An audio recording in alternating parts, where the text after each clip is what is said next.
Last night we had a great rally. It started with a prayer, ended up just with a message of peace, with a message of love, with a message of acceptance, conversation. I don't have to tell this guy in the studio with us, Roland Lewis. Good morning. How are you? Thank y'all for having me. AKA what? How you doing, Rob? AKA Skull Money. Okay, good. So you were the mind behind the big event that we had downtown last night. Everyone's saying, look, unlike all these other cities where things got out of hand and maybe people were just a little bit too emotional about it. And, right. And I won't, and I'll take a step back. They're not too emotional. It's just a little bit misdirected. But what you did here, I mean, people walked away, I think, feeling good. I mean, obviously, you had law enforcement who was making sure everything happened and protecting the right to get together, to give your peace, and to support you as well. Tell us about last night. What are you thinking this morning after last night's event? I think everybody woke up motivated. You know what I'm saying? And I think everybody's that's going, like other cities that's going through something, we're motivated here to help you. Yeah, I think you're right. I was trying to just explain that when you have other things that go in cities, there's tragedies and, it's unfortunate. And sometimes you just can't relate because you're not going through it at the moment. Absolutely. And I felt like people here were just going off the tension of what was going on around the world. They was, I'm mad. I'm not messing with nobody white today. Yeah. And I had friends who were kind of doing that, and I had white friends who was doing it. So I had to get in between both of us and say, hey, we went to school together, man. We grew up like brothers. So why is it so different today? Yeah. What we're dealing with is people don't know that's how strong race is. The conversation of it. Just, you think it'd be a war on drugs. You think it'd be war on crime, but it's not. It's the race. When you say race, people tense up. And it's like, man, this one little word. Every time I hear this word, this is the word that makes everybody just freak out. It's the one thing when we start to think, look, you and I, we both live in the same place. Right. Our skin might be a different color, but we still care for the right things. Right. We care for the traditions. You were talking about your mom a few minutes ago. Right. I had a really strong single parent as well who taught me, this is how you got to be. It's no choice to be polite to someone. You got to be.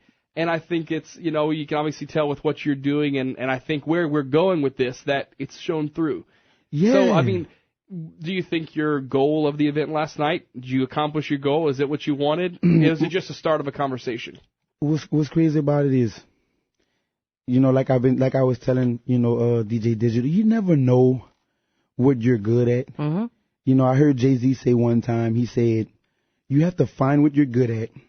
And when you find it, and you be great, don't be mad at what you're good at. Because it may not be what you wanted to do. Right. But people are going to know. So, I've been DJing, I've been MCing, I've traveled all around the world, I've did songs with superstars. So it's like, I've never impacted the world until now. Yeah. So it's like, is this my goal? Really?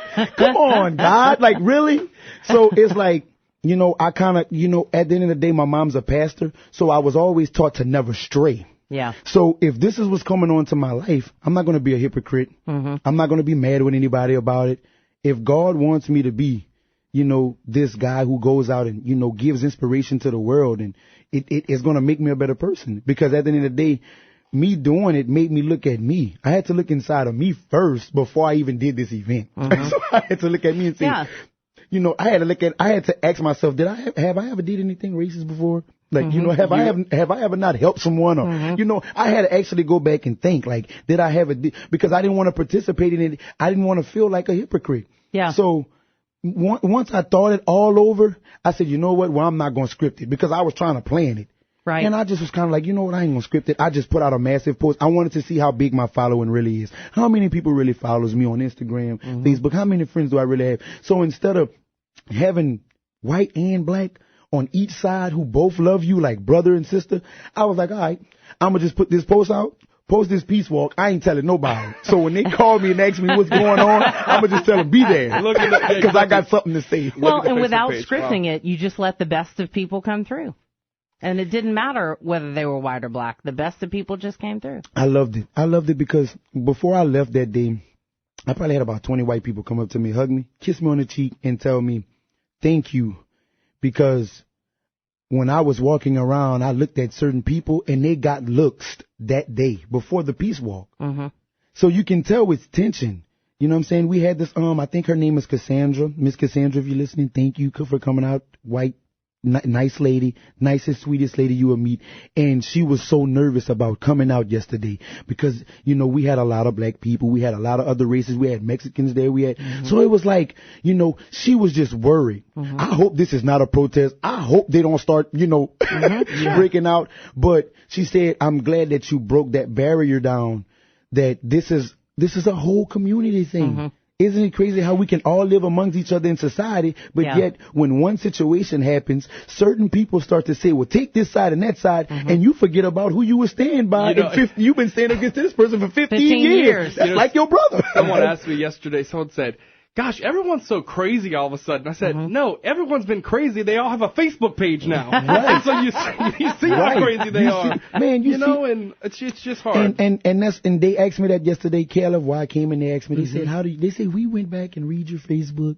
They was like, how did you manage to stay? They was like, you're so political. And to be honest, I'm actually not.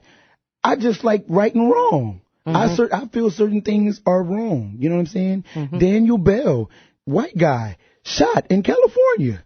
His family is still trying to figure out what happened. You know what I'm saying? Yeah. And then you have John. I think it was John Santiago in San Jose, California. He was killed. He was a Latino or he was Spanish. They're still trying to find out what's going on. So at the end of the day, it doesn't matter what the majority or how many is getting killed at one time. It matters that this is it's a problem for everybody. Everybody's having this problem, and that the time has come for discussion on that issue. And people got to stop being scared of this subject because this subject doesn't do anything But yeah, it just charges everybody up. Well, I think this is a start of something big, a bigger conversation. Kudos to you for leading such a great cause. Thank you. And keep in touch with us because we're going to follow this, you know, see it through. In our own different way too, and you will invite you to that event too. Yeah, because people been asking me if the movement gonna stop. So I told them, you know what? I'm not going to stop the movement. I have a son. So at the end of the day, I'm not going to stop the movement because I have to make sure that he grows up in society right. He's going to be a victim of racism one day. He's going to be a victim of one of these cop drives one day. He's going to be a victim of his own people going against him by telling him, you're crazy or dumb. So at the end of the day, I want to have him prepared. And I want to get other kids prepared too. Just like, I forgot her name, Joan. Her name is Jane. Jane. I think it's Jane. And she's a political activist. She's been doing these studies. She's a white woman. She does these studies. It's called the brown and blue eye color effect. If you haven't watched it, I need people to go out and watch it. And it doesn't, it just breaks the barrier down to show people, you know, if you were treated like this, how would you expect to get treated? You know, if people treated you with so much hostility and told you that you were nothing and all your life, how would you feel? But it's not about how you feel. After you feel that way, what are you going to do to change it?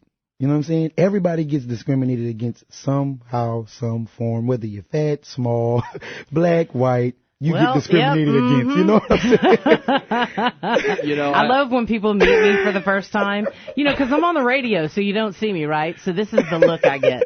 So, like, they look at me, and then they look at my hair, and then they look all the way down on my feet and all the bigness in between.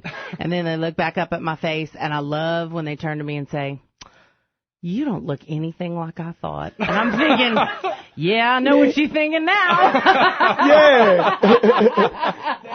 That's not, you know. But you know what? Here's the thing. I'm here to stand up for y'all too, though. You know, we're going to have to do a rally on that too. Stop being so judgmental, and you know? If they don't forget it, all the big people are going to show them because you see, if we sit on them, then they won't breathe. You know, this has gone off the rails, really. It always does when I'm in the room. That's great, It's been informative, though. Roland, thanks so much. And really, like I said, for what you did last night, I think we are an example to how things should go across the country. You know, when you have the violence, then you just increase those walls. You just increase the negativity between the two. And I was just so upset here. We have the most diverse city in the world. We have a race from every... I went and do my research. We have a race from every part of the country of America in this city. So how can we walk around and be... Who has the right to walk around here and be mad? It's like we mixed with everyone. But you're going to spark, it's like the conversation we had yesterday with Kenneth Boudreaux. It's time to have the conversation. And even 4 months ago when we talked with Kenneth, people were not ready to have the discussion. People are ready now. People are ready now. People are ready. The bad part about it is, Mr. Kenneth keep talking, Boudreaux, how you doing? I went knocked to his door maybe a month or 2 months ago because I was ready. And I told him it's a young thing right now. That's right. And That's he asked me, he said, well, what are you going to do? And he asked me. And I didn't get mad because he questioned me. I said, what I'm going to do? I said, I'm 28 years old, single father. I have nothing but kids.